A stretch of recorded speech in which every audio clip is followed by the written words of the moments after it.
All right, welcome everyone. I know we have some people who are still joining us as I speak. So we'll continue to let people in, but wanted to welcome everyone to today's session. Thank you so much for joining us today for this Real People, Real Talk virtual roundtable on overcoming the stigma of mental health. I am your host, Lotus Buckner, and I am the founder and CEO of LB Talent Solutions, where we help individuals and organizations elevate their talent potential through career coaching services and leadership development. We do add you to our mailing list if you registered and signed up for today's session, so you will continue to get information from us for future events. But if we are ever an annoyance to you, no hard feelings, feel free to unsubscribe. For those of you who have been with us before, welcome back and thank you for being a part of this awesome community. And for those of you who are new to our virtual roundtable series, welcome. Our format is very unique in that we do not have planned questions for our guests today. They do not have a script or did not prepare anything for you all. We purposely want to have a very candid and transparent and free-flowing conversation. I will put this in the chat box as well, but we do have 3 rules for all of our virtual roundtable sessions. The first one is be respectful and open-minded, regardless of your perspectives, and be here to learn and unlearn. Number 2 is for all of us to be unapologetically candid, because if we're going to meet our first goal of learning and unlearning, we need to have some real authentic conversations today. And 3, I want us all to have fun and let your passion on this topic show. So all participants, you will be muted for the first hour of our session. Only our guests will be unmuted at first. However, we do encourage everyone to participate in the chat box feature. And you can ask your questions there as well of the guests, and we'll make sure to get you answers to those. Otherwise, share your thoughts and questions. And, we completely encourage back channeling, so you can even have your own side conversations about our topics there. At the very end, I'm going to unmute all of you, and you can join us and the guests to network with them and ask them some additional questions or just chat with them so that you can connect more. They've generously offered to stay an extra 15 minutes or so afterwards to chat with you. So if you are all excited and you're ready to go, type "let's go" into the chat box for me, will you? I can't start unless everyone's excited. There we go. There you go. Okay, everyone's ready to go. So I introduced myself. I then have the guests introduce themselves, and then we'll just dive into our topic for today. So Morgan, you want to get us started? Yeah, sure. So I'm Morgan Williams. I am actually living in South America, living in Colombia. I have been working across the essentially tech sector, fintech, and mobility. I currently work at a fintech in the Philippines, so I'm actually working remotely from Colombia, and super excited to be here with you guys today. Thank you. Joe? Hi, I'm Dr. Joe Novak. I'm a clinical psychologist. Actually got a long background, so I've been doing this for, 30-something years, and know Lotus well. Lotus and I go back to when I was the director of mental health services at Northwest Community Hospital, so it's a pleasure to be here. And right now I am in private practice. Been in private practice for a long time. Used to be an administrator, no longer do administrative work, but have had a passion for working with people struggling with mental health issues for a long time. And we just need to continue to have the conversation and tell the important stories about the importance of understanding our people's struggles with mental health, and especially given the current COVID times where mental health needs to be on the top of the agenda. Love it. Thank you. Julie, you want to introduce yourself? Sure. Happy to be here. My name is Julie Sowash. I am the executive director of a nonprofit called Disability Solutions. and we help companies, typically large, medium companies, build hiring and culture change initiatives to bring talent with disabilities into their workforce, retain them, and help them grow. I'm also the co-host of a podcast called Crazy and the King with my good friend Torrin Ellis. And lastly, but probably most importantly, I am a person with multiple mental illnesses that I have lived with since my late teens, early 20s, and really found some stability about 10 to 12 years ago. So I'm also here as just kind of a guide for my own journey. So thank you for having us, Lotus. Thanks, Julie. I will, don't worry, anyone, if you didn't catch that podcast name, we're going to put it in the notes and send you a reminder with a link to that. Josh, you want to introduce yourself? Yeah, thank you. Hello, everyone. My name is Josh Mendez. Currently in the San Francisco area. I was active duty service member in the United States Army for 10 years, still serving the Army Reserve, but I left active duty in March and started my next career working in tech here in San Francisco, and just excited to kind of talk about the subject because it's something that's been a part of my life for a while now. So just happy to be here and share some thoughts. So thank you. Well, I'm really excited to have all of you because you bring four really interesting and different perspectives as well. Before I jump in, I just want to let the audience know this is just as much about networking and building community here today. So please drop in your name, where you're from, and your LinkedIn profile so that you all can stay connected as well.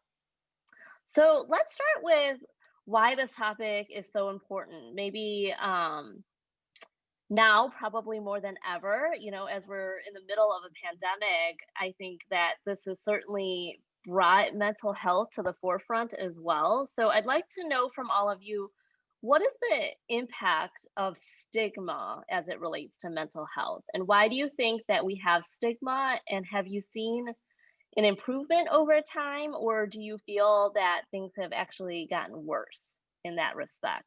So anyone feel free to jump in. So I'll start. I'll be the brave one here. So I think there is so much stigma still related to mental health for the sheer reason is that people can't see it.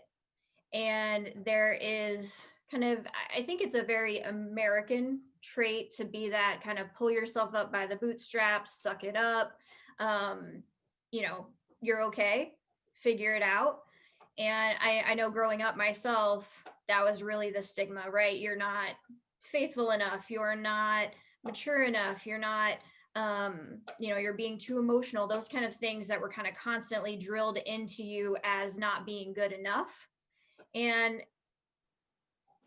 there's also the stigma that, if we can't see it, it's not real. So it kind of goes to one extreme or the other. It's like, I'm scared of you, or I don't believe you. And both of those are very dangerous. And I think they're dangerous in uniquely different ways, but they a lot of times have the same outcome. And that is people with mental health illnesses not being able to get to work, being told shortly after diagnosis that they'll never go back to work, that they can't be fully productive members of society, because we're just really focused on mitigating that risk of mental health in our workplaces and in our society. And that's really hard. Do I think it's changed? I think it's changing. But I can say as a white woman with hidden disabilities, I should be fairly easy to kind of integrate and accept and pull in. And I have a privilege to be able to tell my story and own who I am so much. But there are still people that would rather hire a person in a wheelchair than a person who, has anxiety or depression. And that tells me that we still have a long way to go towards acceptance and getting people okay with asking for the help that they need and getting proper diagnoses and medication and counseling as they need it. So we're making progress, I guess, is a good way to say it. Yeah, That's hopeful. Yeah, I would echo what Julie said in terms of making progress. I started my graduate work back in 1979, 1980, which feels like a long time ago. And I remember what I was studying, and I remember working at Tinley Park Mental Health Center, which is in Illinois, and it was a state a psychiatric institution in those days that people who had severe mental illness were hospitalized still for years, and till our whole well, I wouldn't call our mental health in the United States a system, because it isn't a system in all candor, but there was a push to put people into community and shorter hospitalizations. So I think we have made some progress, but to Julie's point, the challenge of mental illness and mental health is it is invisible, except when somebody shows behaviors.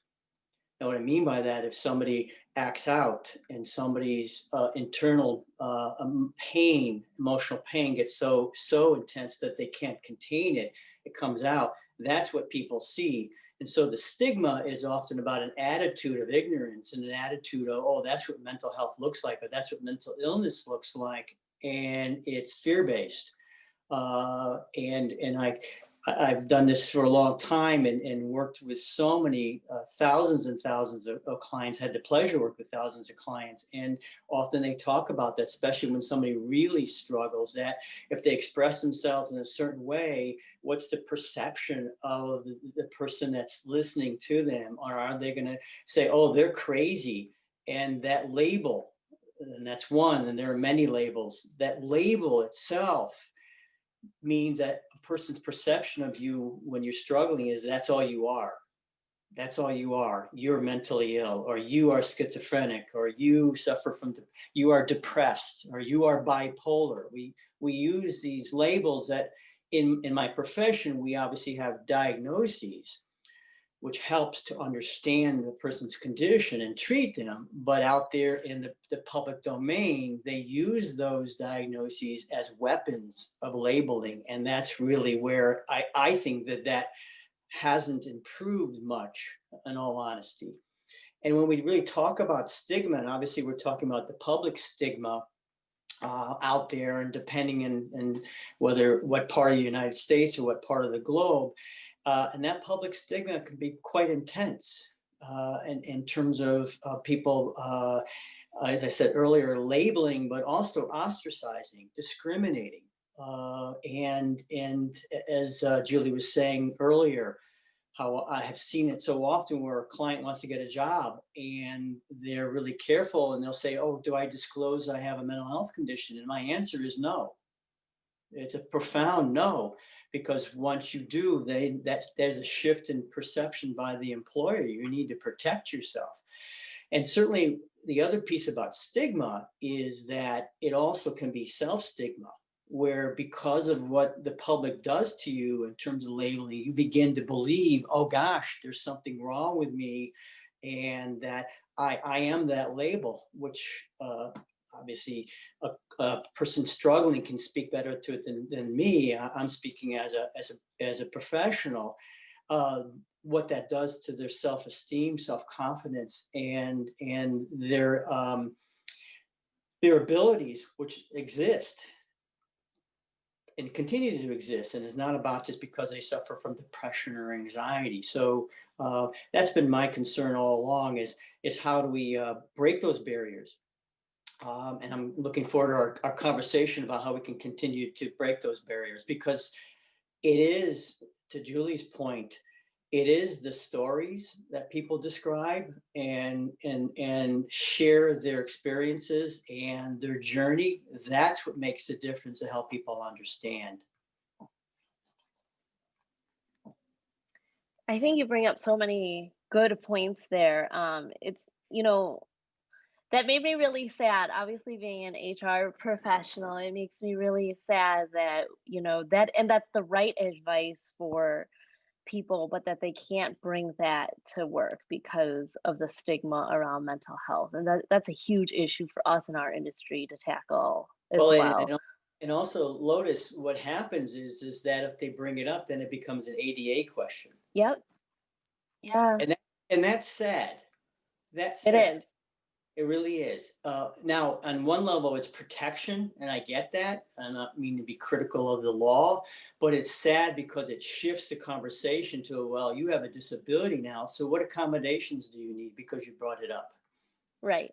And there's bias there too, right? Even though there's legal implications, there's so much that goes unnoticed and unaddressed when it comes to disability in general, especially within the workplace. So, yeah, I agree with you. I think that there's so much work to be done in that space, and that's absolutely true and where we are. But that definitely is a sad point, from what you shared. Josh, Morgan, anything to add on stigma? Yeah, I think a lot of it just comes from your situation, right? As a male, as a person of color, right? As someone who is a service member, like all of these things should make you stronger, right? They should put you in a position to be as fit as possible mentally and physically. And when people struggle, and it's often hard to admit that there are problems because of the negative feedback that you're going to get. Um, it just makes it makes a challenging conversation even more challenging.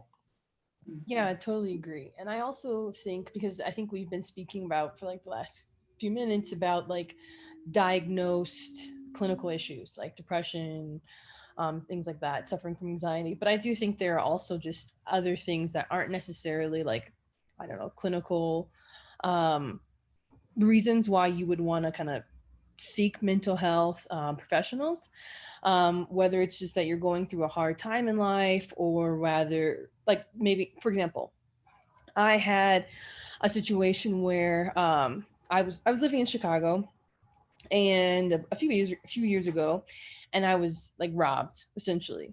And when I was robbed, I was attacked by three like boys. And in the moment, I like got up and I walked away, and I was like, I'm fine. And like I remember the people around me were like, oh, do you need help? And I'm like, no, no, I'm fine. And I went home, and I tried to muster through that particular incident. And then like the next day and the next day, I could tell that I wasn't okay. And then essentially I had a breakdown on the train, when someone had gotten too close to me, because I just essentially like relived that moment. And what happened was, essentially I had like an acute PSD from that particular incident. And at the moment, I thought that I could manage this particular incident on my own, but I really couldn't, right? And I remember talking to my dad about it, and he was like, "No, you're fine. Like, it'll be okay." And going back to this concept of stigma again, like not even talking about like these clinically diagnosed, issues, just simple things where you need to kind of talk through like a particular incident that happened to you, and needing to be able to get that help, and not feeling like you kind of had that support, just to kind of be like, okay, you know what, I'm not feeling okay. This isn't a normal feeling that I have. Maybe I should talk to someone about like what happened to me in this particular example. So like I definitely think that there's a stigma in like clinically diagnosed disabilities or mental illness issues, but also in just needing help, whether it's like marriage counseling, or again, acute PSD, or anything like very simple things in which you may need some sort of support. You know, that's been so interesting. And Morgan, you're getting some appreciation in the chat if you want to check that out. So we've got some people too who are sharing their stories. Thank you so much to the audience who is sharing their story with us as well. Josh, you mentioned kind of that, um, we're talking about diversity, equity, inclusion, right? And so there's a piece of this too when you have multiples of those, right? So if you are a person of color or a female of color, does any of that play into the mental health conversation as well? Do you feel that there are either disparities or that those experiences are very different, Definitely. depending on what else you Definitely. identify with as well. Yeah, because I mean, I think like, and maybe for Josh it's different, and maybe even for you, Lotus, it's different too as a woman of color. But like, growing up with Black parents, they're kind of like, no, you're fine. Like, you just pray about it and it will go away. And I remember one time too, when I was in college, I was really stressed out. And my grandmother was like, just take an aspirin and that will solve your problems. So I think like having kind of not having the support of my family, I think has been a challenge. But I'd also say too, like, when you want to seek help as a person of color, perhaps you want to speak to a person who looks and is like you, because in that example, for me, I was robbed by three Black boys, right? And I wasn't so comfortable in talking to a white therapist about this particular problem, because how I interacted with this particular example would maybe be different if I was attacked, if I was white being attacked by these three boys. Why? Because for me, I spent like the majority of my week volunteering with boys at the same age who I was trying to help out of their situation, right? And so these boys I didn't know who attacked me were just like the kids that I was volunteering with, right?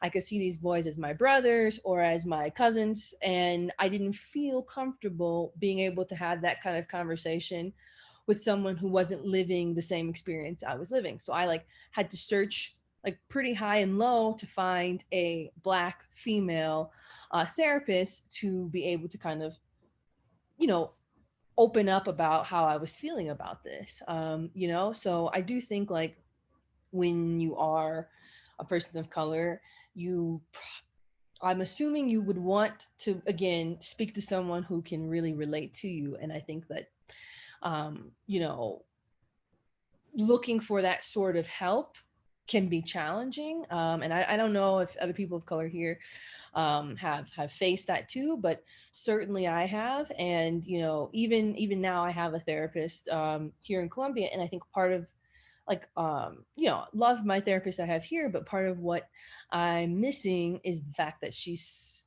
not Black. And maybe there's a little bit of sentiment that she's not understanding that particularly comes from like my worldview. So yeah. Yeah, I think it's understanding the whole person, right? So in my culture, it's very similar. We it's almost like you don't even talk about mental health in our culture. Like if I try to even share something like that with my parents, I don't think they would even know how to have that conversation. So, we're in a pandemic right now, and this has certainly brought some of these issues to the forefront, which, is good from a progress standpoint, right? Have you all noticed any differences or impacts, or have you seen that there's been some progress made because of the situation that we're in now? Everyone's dealing with something a little bit different, right? Some people are being quarantined at home. Some people are dealing with a lot of burnout. We have in hospitals, right? We have a lot of nurses who are dealing with a lot because they're taking care of COVID patients day in and day out and working overtime to do that. Have you all kind of noticed what the impacts? Can you speak to what the impacts have been with the pandemic on top of mental health? Well, I'll jump in just from a therapist perspective. I think that the pandemic, what makes it somewhat unique is this pandemic beast affects every one of us. So as a professional, in my work with my clients, I'm there to really address what they're concerned about, what we focus on, and so on. But I also now don't even go to work much anymore because I can't. I'm working virtually on Zoom calls or FaceTime calls, and only go into my office for a select few patients because they're at higher risk in terms of their struggle. So I know when I'm having a Zoom call, I'm already stressed because I know the effect that this virus is having on me, because my mom lives in New York City, and I haven't seen her in over a year. She's in her 80s. I won't be able to see her anytime soon, so I'm in contact with her daily. So that impacts me, and then I'm having conversations with clients via Zoom, and although Zoom has its merits, it's not exactly the same as having a client in the office and being present with each other, because it's a different experience. Since I rarely did teletherapy prior to COVID, so I was on my own learning curve. But I think my point being is that we're all experiencing trauma right now. And that trauma is obviously unique to who we are and our situation, but it's also a global trauma, a global event that we're seeing on the news, the number of people who are COVID positive, the number of deaths in the United States and across the globe. And and for me, it's been about really having to recognize what I have control over and accept what I don't. Otherwise, what starts to really hit home is a feeling of helplessness, and that can be very frightening in this situation. And I think that as we know, there's a combination of people feeling more isolated, less connected because of trying to protect themselves, or seeing other people choosing to just go out and connect and deny that this virus exists. And because we are a very polarized country right now in the United States, those are all those factors that are, I know for me, is impinging on me, which often I can separate as a professional. I'm living it too, and I feel the trauma. And we know this isn't going to end anytime soon. And I know in my practice, I've had to turn down referrals because referrals are coming in such an abundance that I can't see 40 clients a week. That is physically and psychologically at risk to me, and yet people are needing help. And how we can get people help with what this virus is, how it's affecting all of us. And to Morgan's point, um, you have people who are victims of crime, or are just experiencing trauma and don't have a history of mental health issues necessarily, or that we have most people right now who are just stressed out, who are at their upper limits and saying, hey, I thought I was really resilient, and now I'm wondering, how resilient am I and how long can I maintain this? And so that's what I've been experiencing, both for myself in what I'm trying to do to manage my own life, but also in the clients I'm working with. Totally. For me, I lost my job in COVID. So I was working for Uber, and I think when I last did this conversation, I had just recently lost my job, and I mean, I'm back working again, and I think it took me about 4.5 months to find a job. And I think, like, as you just mentioned, all the other stressors that are happening, right? About thinking about your health, your family, and things like that. And then, like, when you lose your job, you're going through this new thought process of which, how am I going to pay for my things, how am I going to get these things done? And, like, luckily for me, I was in a place where I got laid off and I was fine from a financial standpoint. But a lot of people didn't have that luxury. And I'll tell you, like, towards the end of, like, that 4.5 month when I didn't have a job, like, I was really stressed out. And I think, like, that's when, like, your mental health is at its, like, almost worse. And then you don't have a steady income to be able to support yourself in taking those, like, sessions with a therapist, or, like, or maybe there's not even availability. And so, like, I definitely think COVID is, like, tremendously impacting people's mental health conditions, because they're either worried about their health, they're worried about their family's health, they're either not working, trying to find a job, and trying to find financial support. And it's a quite difficult time. And I think for me, I had never been without a job, so I think, like, for me, I was really struggling with the fact of, like, not working, and really trying to work with my therapist on, like, how do I deal with that? And then how do I deal with all the other things going on? So definitely a time where I think, like, when you talk about stigma, all that needs to go out of the window. And I think, like, talking about my parents in the past and my parents now, they're actually much more supportive, because they're kind of like, they're actually feeling their own mental health stresses, and they're kind of They can like, relate to you now. exactly, they can finally relate, right? And so, yeah, definitely has been a tremendous impact on mental health. Yeah, and to Morgan's point, I think this is really important, and this is outside of even just mental health, is that for the first time, the entire able-bodied world knows what it's like to be disabled by the world around you, not because you can't physically get anywhere, not because you can't physically do the job, not because you're not mentally well enough to do those, to see your family, to go, do all of these things. And it is, if we're thinking about the positive of this moment, the companies that I'm working with, I'm hearing much more regularly, I never understood. I'm starting to develop that empathy.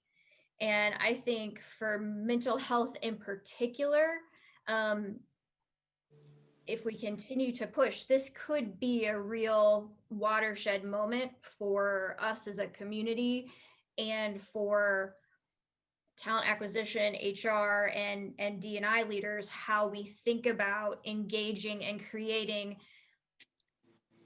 not just accommodations for mental health, but to build benefits programs, to build leadership. How do we train our managers? How do we treat them, to create a team that provides the best mental health situation at work possible? How do we, go through all of those steps that are top to bottom? Because for the first time, everyone understands what it's like to be disabled. And that's something 90% of the world will never feel. Yeah, and to your point, more people are understanding what it feels like to feel trapped, because that's a real phenomenon. And for all of us, as when we get out of our homes or wherever we live, and do we make a choice in where we're going to go, and can we?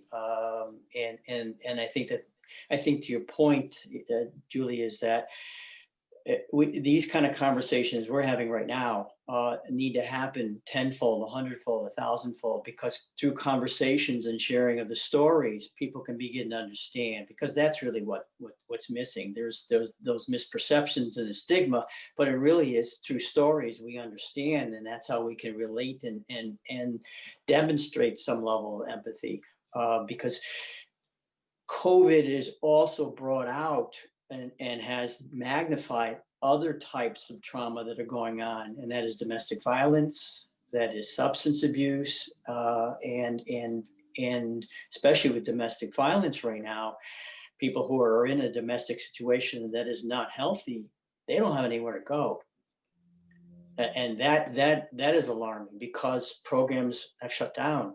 The programs can't house people because of the risks. So these conversations and getting messages out to people so that they reach out and somebody can talk to them, somebody can at least help and guide them, or at least listen. They may not have the answer in terms of their situation, but to listen.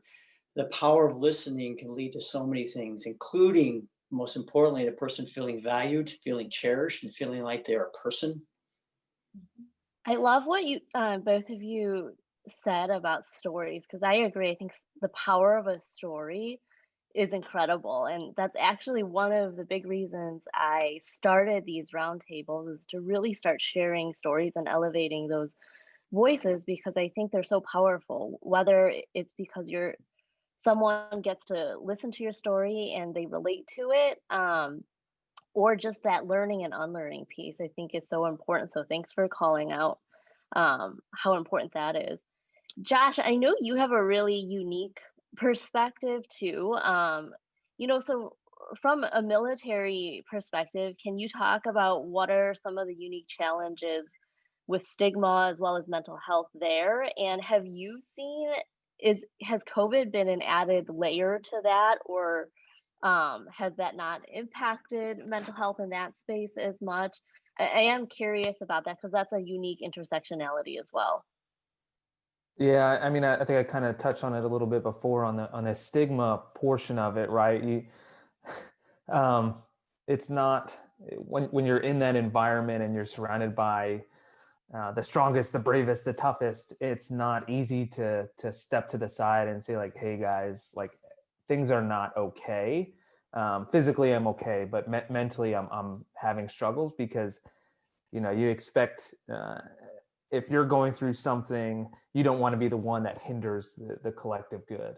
But at the same time, it's dangerous because you got to think if one person is facing an issue or having problems, someone else probably is too, right? It's not just one person, and if it's not just one, then how many?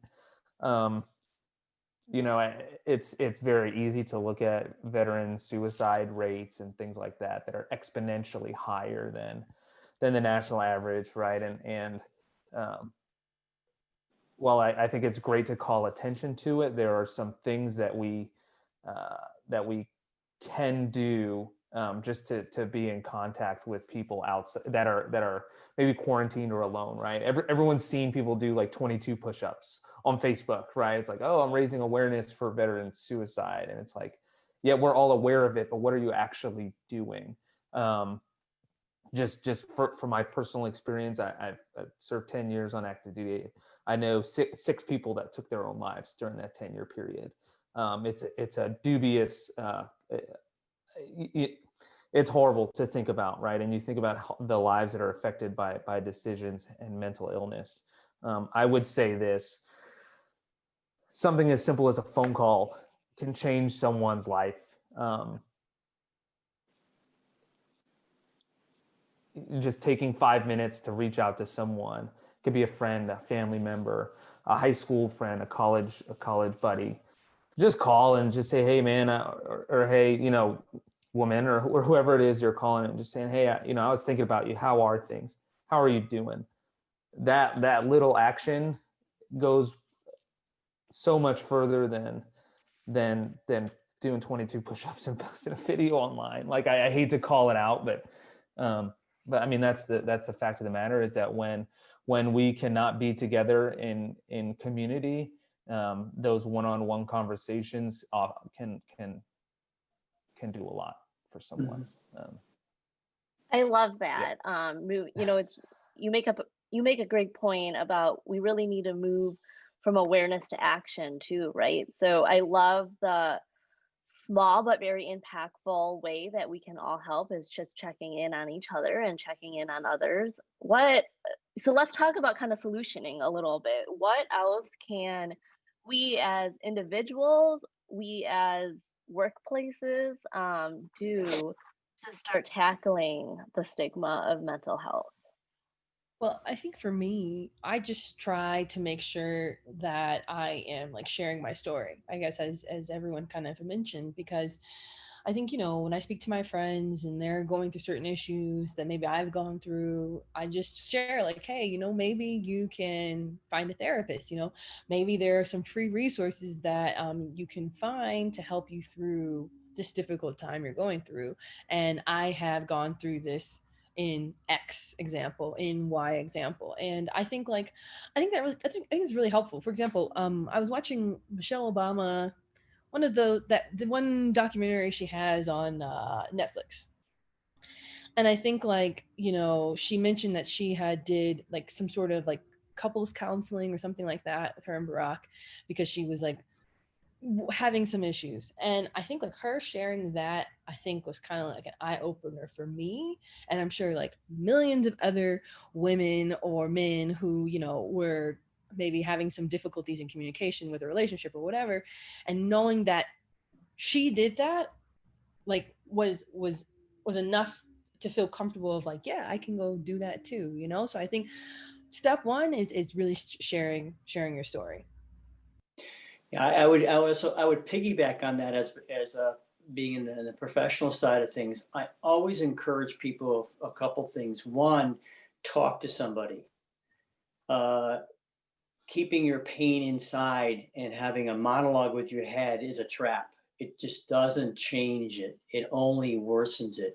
Talk to somebody, and hopefully you have a friend, family member, somebody that you can talk to, clergy, whomever it is. And then the second piece is the recognition that asking for help is not a weakness. And in fact, it's a position of strength, because you recognize, first, you're struggling, and secondly, you need help by somebody else to help you get through. Because it's a reminder, as human beings, that's often how we get through anyway. It is through community. It is through our family. It's through connecting with others. That's how we get through life. It is rare that we do everything on our own by ourselves, because that doesn't allow the conversation, the sharing that we so preciously need as human beings, and that what we're struggling with right now in the COVID environment. So those are the two things that I always talk about. And just want to do a shout out to National Alliance on Mental Illness, NAMI. It's the national organization, and NAMI doesn't get enough credit, in my opinion. I've been involved with them for over 30 years. I've done many talks at local mental health centers. And NAMI is the national advocacy group for families and people struggling with mental health issues.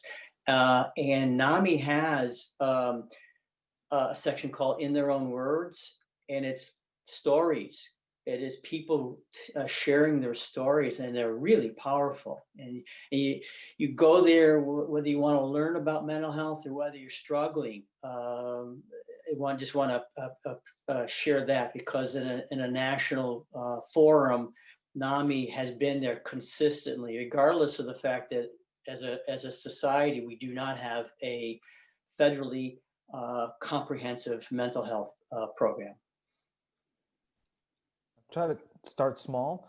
I didn't realize that I was having issues with sleep until I mentioned to someone that I worked with that I would wake up about 18 to 20 times per night. And they're like, what do you mean? And it's because I was having nightmares and all this other stuff. I'll spare the details, but that was kind of the impetus for me to say, like, hey, something's not good here. And I come to realize that it's because I didn't have the normal outlets that I had relied on before to kind of help me de-stress or to kind of help just be there for me, right? Going to the gym. Well, guess what? The gyms are closed, right? Hanging out with friends and just, you kind of get therapy, as Joe said, you get therapy through that. Well, I can't do that either, right? So what am I going to do? And I had to be very honest with myself and say, like, I need someone that I can talk to that's going to help me through this. And that's kind of helped me in my household be a model for my wife and my kids. And from there, once you get right, you can kind of start to be an advocate for it, and to share with others, and to be vulnerable and brave, and say, like, hey, this is kind of where I was, and this is where I am today, and this is why. And sharing those stories with others like this, I think this is how it starts. Yeah, I would agree. I think these are such important points, right? We have to tell our stories. If we're in a position of the kind of privilege that we're able to have these conversations, for me, I feel like it's a personal responsibility, because I know how much it means to other people. I did a talk a couple weeks ago, and I had someone email me, and he said, I've never said out loud that I'm bipolar to anyone. And I made a coming out on my Facebook because I need people to know who I am. And that's very, very brave. And that was very brave of this young man. And I also think that we just need to acknowledge that it's okay to not be okay. One thing that, kind of to Josh's point, I struggled with was a lot of trying to self-manage before I got an appropriate diagnosis. And transparently, even since I have had a diagnosis and I need to be on medication, I've gone through periods where I've come off of that and my stability has suffered. This pandemic has really added on, and I said, okay, I went to the doc and I said, something's not working. And so we've been working through adjustments, and that's not easy. It's not fun. But it's necessary. And for me, to my team, to my family, to my friends, I'm like, guys, switching up meds, not feeling great right now, I'm really struggling, or this is happening today. And it, to me, the opportunity there is to normalize, right? I'm still showing up at work, I'm still getting things done, I'm still raising kids, I'm still managing the team, but that there's something else going on with me as a person. And I hope what that provides is an opportunity for my team to come to me and say, I'm struggling today. Here's what I need today. Even when it's not something that's necessarily like a clinical diagnosis, it's, I'm feeling trapped, I'm feeling anxiety, in this space. I'm struggling with this and that. And then I can be that outlet for them, and try to model what a leader and a parent should be providing, um, even in my imperfection, because there's a lot of imperfection that exists there. And I don't expect that from myself, and I don't expect that from them. So it's okay if you're just not okay today. And we need to figure out how to manage that. And whether that's medicine or counseling or going to the gym and doing yoga and all of those things, that's okay. I think that's so powerful right now in the times that we're in. It's okay to not be okay. I think that is so important to remind ourselves and others. Like I keep talking about grace right now and how important it is to not just give ourselves grace, but give each other grace too. And I think that that's right aligned with even any conversation around mental health. So I've been taking notes vigorously because you guys gave some amazing tips that I'm going to summarize and send out to everyone. I do have one question though, around workplaces, right? So selfishly, I'm in HR, so I want to know your ideas there. But what can workplaces do to address this? Because, like many of the points that you shared, it's a hidden disability often, not always, but often. And it's not something that people are always open about in workplaces. So, what can we do as leaders in our organizations, as HR professionals, to really help people be able to feel comfortable coming to work and bringing them their whole selves to work? Well, I'll speak just as a former leader of a hospital. It is key you are receptive and you are tuned in to the people you're working with. And I know for me, when I oversaw mental health in Northwest Community, I made rounds multiple times a day, and not just to check in how our patients were doing, but also to check in the staff. And I would come in at 4 a.m, not that often. In all honesty, so I can talk to my night shift, because in the hospital, it's obviously, you guys know, it's 24-hour care. But if I didn't do that, night shift would never see me, except perhaps during performance reviews, which is always awkward if you don't see somebody for 12 months. So it is engaging in conversation, it's connecting, it's checking in. I know at Northwest Community, the employees knew each other and they knew each other's issues because they talked, they shared. So they had their own community, whether it be their shift, whether it be their department or their other colleagues, which was important. They talked. But as a leader, I needed to make sure I was tuning in, not interrupting, not trying to get in people's business, but to be there. And we often talk about that open door. It really needs to be an open door, and not just the fact that it's open. It needs to be that you really are available and that you are willing to hear the tough stuff, the challenging stuff where people are struggling, and help them getting them help. And then ultimately, I think every employer has to promote the services that you have available. I know, for example, at Northwest, we had the EAP. It's the problem. Maybe you still have the EAP, Employee Assistance Program, and it was underutilized. And I think Northwest did a nice job of promoting it, but perhaps as an employer, continuing to promote, there are services there, there are resources, and it is confidential.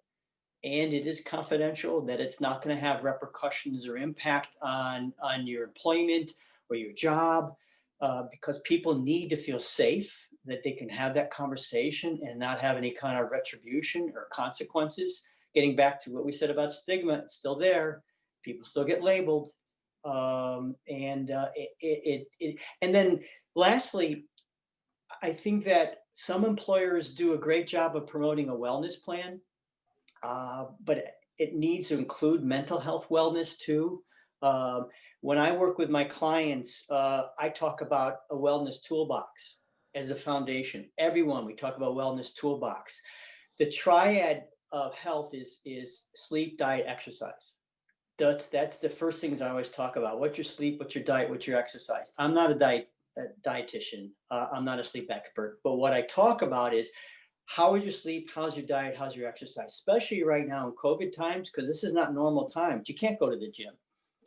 So you still need to figure out a way still to exercise and still get your heart rate up and still have that physical expenditure of energy in a physical way, taking walks because it helps your physical and mental health. We know the connection between gut health and mental health, hence diet. And lastly, sleep, which is the crux of things. If people's sleep is impaired, they're not functioning well. And in fact, I would argue there's a good percentage of us in the country right now are struggling with sleep because we can't shut our heads down because of the stress of the day. So I think employers can do a good job of how to help employees with a resilience plan and with a wellness toolbox that they can bring those ideas to the forum, as well as encourage employees to help by giving feedback about their own story of what's working for them. Those are awesome. Yeah, that was pretty good. I can talk organizationally on what we've going on. So I work for a global company. So the shift to virtual had to apply all over the world. A couple things they've done. A couple times a week, they'll kind of block every employee calendar, and they host a wellness session. They'll bring in experts on stress management, parenting advice. We've had like monks come and do like a meditation session. I thought it was cheesy at first, but it's been really cool. We get some great guests on there to just kind of change it up, and if nothing else, just give people a 30-minute break in the middle of the day. They also piloted 4-day work weeks for a certain team. So we were Monday through Thursday, and everyone got Friday off for an entire month, which was cool. But I think it starts at the manager level, right? Those direct reports, and just building a culture of transparency and honesty, and being comfortable with the answers you get when you ask someone a question, and you have to really build a culture where people are okay raising issues, good or bad, to their manager. So. I would agree. I think everything that Josh and Joe have said are spot on. I think the other things that we need to think about as HR professionals and talent acquisition professionals and frontline managers is that we need to stop associating disability, period, as a risk organizationally. As long as we treat people with disabilities like a liability, they will continue to hide.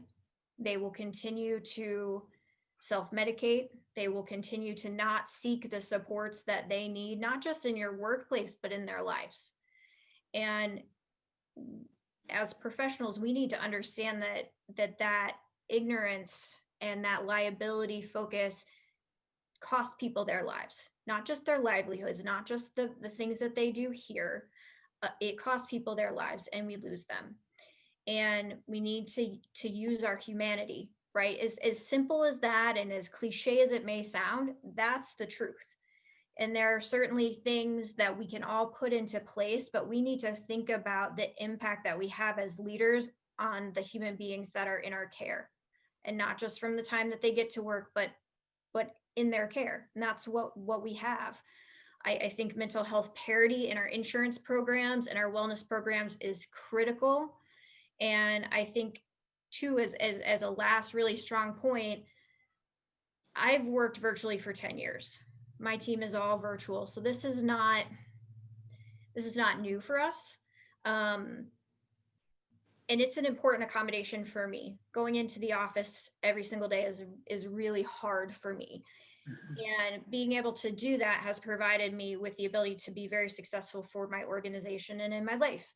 And as we think about getting back to normal, whatever normal looks like in 2021, I think we need to prepare mentally for the fact that people are going to have some trauma about going back to the office. People are going to sometimes recognize that they are much better off working at home. They're more productive, they have a better quality of life, and we need to be thinking about what the long-term team looks like to make sure that we are inclusive of people who don't want to come back to the office all the time, and how critically important that flexibility to work from home is going to be for a lot of us, and has always been there, but we just chose to ignore it because we said, oh, well, we're a butt in the seat kind of company. Sorry, you got to show up every day. We know that that's not true now. And so we need to start planning for that. And how do we have inclusive and productive teams in a mixed environment? Thank you. Those are awesome. I think this is the most notes I've taken in a session. There's so many resources. I even see in the chat you all are sharing resources with each other. So I will try to capture as many as I can. Thank you for doing that. I can't believe we're getting close on our time. Joe, there's a quick question here for you. Someone asked if you're familiar with wellness programs such as Ariana Huffington's Thrive Global, and if you think they're effective. I've seen some of the things that she has done in Huffington, and actually I've read some of the articles. They are helpful. Again, the more we can put information out there that gives people tools and gives people understanding of the struggle with mental health. Let's call it mental health, because we're all dealing with mental health right now. I haven't met any. If somebody tells me they're not dealing with their mental health right now, I have to scratch my head and say, really? This is not normal times. And it's one thing to experience a crisis, but now it's been 8 months.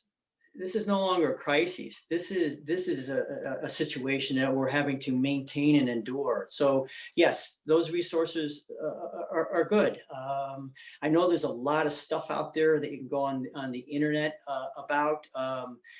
As I said, when it comes to mental health resources, National Alliance on Mental Illness is fantastic, because they give really very good tools, bullet points of things. And wherever you can get those resources and you can educate yourself, or you can understand and learn something as simple as how yoga helps reduce anxiety, for example, and that most of us can do yoga. It's not just limited to certain people. So Awesome. Well, I am going to ask that if anyone has resources that they did not get the opportunity to share yet in the chat or during the session, feel free to email those to me, lotus@lotusbuckner.com.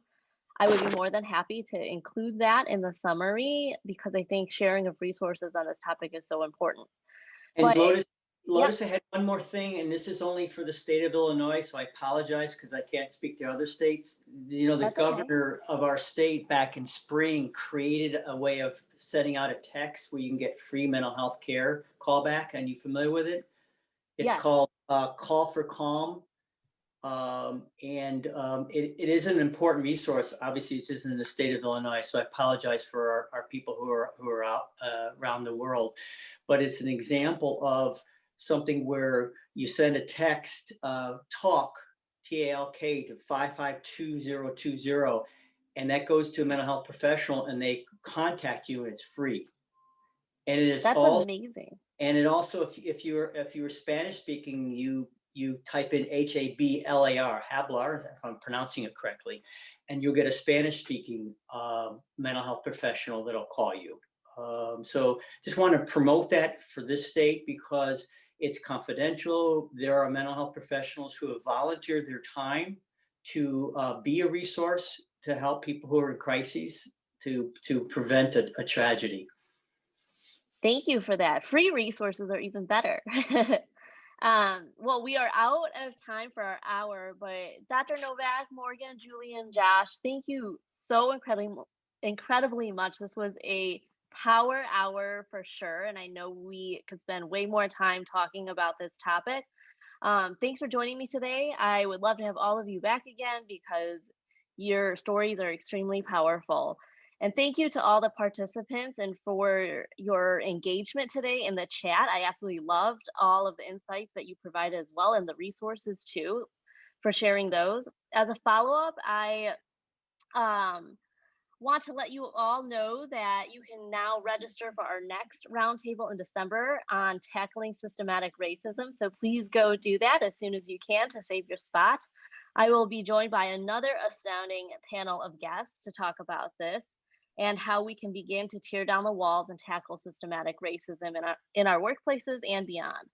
And I'll be joined by Jamin Harrell of Business Solver, Jay Palaki of HR Geckos, Eric Hung of Volta Charging as well, and Katie Lopez.